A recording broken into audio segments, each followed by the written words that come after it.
Perkenalkan, nama saya Irsya Emilia Putri, NPM 39 Paralel A. Di sini saya akan menjelaskan sedikit tentang percobaan sistem kristal dan massa jenis.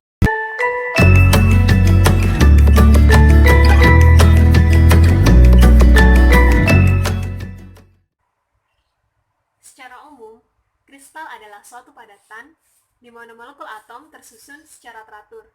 Sedangkan amorf adalah suatu padatan di mana molekul atom tidak tersusun secara teratur. Sifat-sifat kristal itu ada dua, yaitu isotrop dan anisotrop. Di mana isotrop itu sama ke segala arahnya, sedangkan anisotrop itu berbeda ke segala arahnya. Sistem kristal dapat digunakan dalam penentuan densitas suatu molekul dengan cara seperti ini. Kemudian, apa sih perbedaan kristal sama amorf itu? Kenapa sistem kristal lebih sering digunakan daripada sistem amorf? Karena sistem kristal memiliki sifat stabil. Dia mudah dimurnikan dan mudah dibentuk. Sedangkan amorf, dia memiliki sifat kebalikan dari sistem kristal tersebut, yakni dia sulit dibentuk, sulit dimurnikan, dan tidak stabil. Contoh-contoh kristal adalah bunga salju, garam dapur, dan intan. Sistem kristal juga digunakan dalam dunia farmasi. Lebih sering digunakan dalam obat-obatan. Sedangkan untuk contoh-contoh amorf adalah karet, plastik, dan kaca. Untuk sistem kristal dan struktur kristal kubik akan dijelaskan sebagai berikut. Hingga saat ini baru terdapat 7 macam sistem kristal. Dasar penggolongan sistem kristal tersebut ada 3 hal, yaitu jumlah sumbu kristal, letak sumbu kristal yang satu dengan yang lain, dan parameter yang digunakan untuk masing-masing sumbu kristal. Adapun ketujuh sistem kristal tersebut adalah: yang pertama adalah sistem isomerik. Sistem ini juga disebut sistem reguler, bahkan sering dikenal sebagai sistem kubus atau kubik. Jumlah sumbu kristalnya ada 3, dan saling tegak lurus satu dengan yang lainnya. Masing-masing sumbu sama panjangnya. Yang kedua adalah sistem tetragonal. Sama dengan sistem isomerik, sistem ini mempunyai 3 sumbu kristal yang masing-masing saling tegak lurus. Sumbu A dan B mempunyai satuan panjang yang sama, sedangkan sumbu C berlainan, sehingga dapat lebih panjang ataupun lebih pendek daripada sumbu A dan B.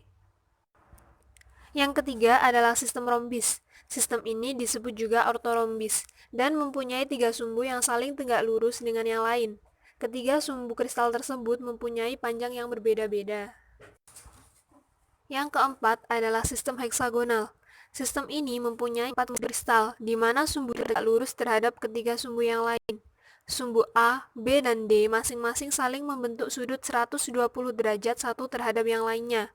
Sumbu A, B, dan D mempunyai panjang yang sama, sedangkan sumbu C mempunyai panjang yang berbeda, sehingga dapat lebih panjang atau lebih pendek. Yang kelima adalah sistem trigonal. Beberapa ahli memasukkan sistem ini ke dalam sistem heksagonal. Demikian pula cara menggambarannya juga sama. Perbedaannya bila pada trigonal setelah terbentuk bidang dasar yang berbentuk segi 6 kemudian dibuat segitiga dengan menghubungkan 2 titik sudut yang melewati 1 titik sudutnya. Yang keenam adalah sistem monoklin. Monoklin artinya hanya mempunyai 1 sumbu yang miring dari 3 sumbu yang dimilikinya. Sumbu A tegak lurus terhadap sumbu B. Ketiga sumbu tersebut mempunyai panjang yang tidak sama. Umumnya sumbu C paling panjang dan sumbu B yang paling pendek. Yang terakhir adalah sistem triklin. Sistem ini mempunyai 3 sumbu yang satu dengan lainnya tidak saling tegak lurus. Demikian juga panjang masing-masing sumbunya tidak sama. Nah, sekarang kita masuk ke dalam struktur kristal. Struktur kristal dibagi menjadi 2, yaitu kisi dan basis. Kisi adalah susunan titik teratur dan periodik serta sebuah abstraksi matematik, sedangkan basis adalah kumpulan atom itu sendiri. Struktur kristal kubik ada 4, di antaranya yang pertama adalah struktur simpel kubik atau SC. Dalam struktur kubik sederhana ini, atom-atom hanya terletak di bagian sudut saja, sehingga hanya bersinggungan di sepanjang sisi kubus. Total atom yang berada dalam sebuah unit sel dengan struktur SC berjumlah 1 yang diperoleh dari penjumlahan 1/8 atom yang terletak di sudut kubus. Yang kedua adalah struktur body center kubik atau BCC. Dalam struktur ini terdapat atom-atom yang terletak di semua sudut dan atom tunggal di bagian pusat sudut. Masing-masing unit sel BCC memiliki dua atom. Satu atom berasal dari penjumlahan 1/8 atom yang terletak di 8 sudut kubus, dan satu lagi berasal dari atom yang terletak di pusat kubus, di mana posisi atom yang terletak di bagian sudut dengan di bagian pusat adalah sama. Bilangan koordinasi untuk struktur kristal BCC adalah 8. Yang ketiga adalah struktur phase center kubik atau FCC.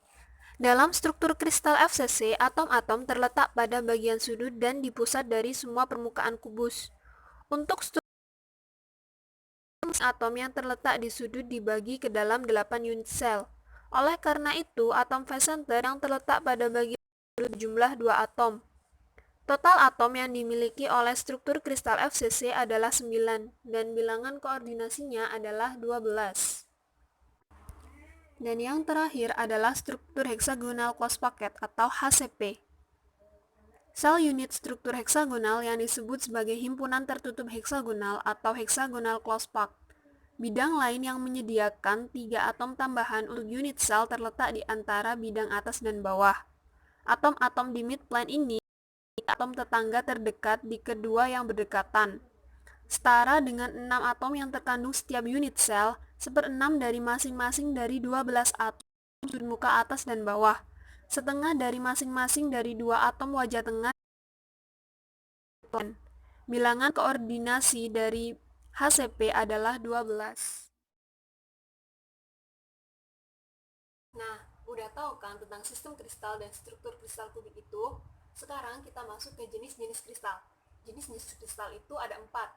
Yang pertama adalah kristal logam, yang kedua kristal ionik, yang ketiga kristal kovalen, dan yang keempat adalah kristal molekuler.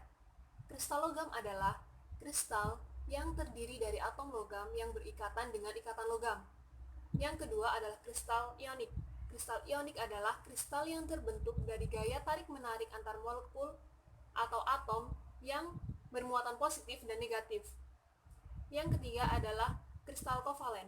Kristal kovalen adalah kristal yang semua atomnya secara berulang berikatan dengan ikatan kovalen. Dan yang terakhir adalah kristal molekuler. Adalah kristal yang terikat oleh gaya antar molekul seperti gaya van der Waals. Penerapan sistem kristal itu dalam dunia industri obat digunakan sebagai salah satu standar farmakope dalam bahan pembuatan obat. Karena bahan obat itu dapat berupa padatan atau dapat berupa cairan tergantung dari gaya interaksi pasangan atom yang membentuk bahan obat itu sendiri. Sekian dari saya, kurang lebihnya saya mohon maaf. Wassalamualaikum warahmatullahi wabarakatuh.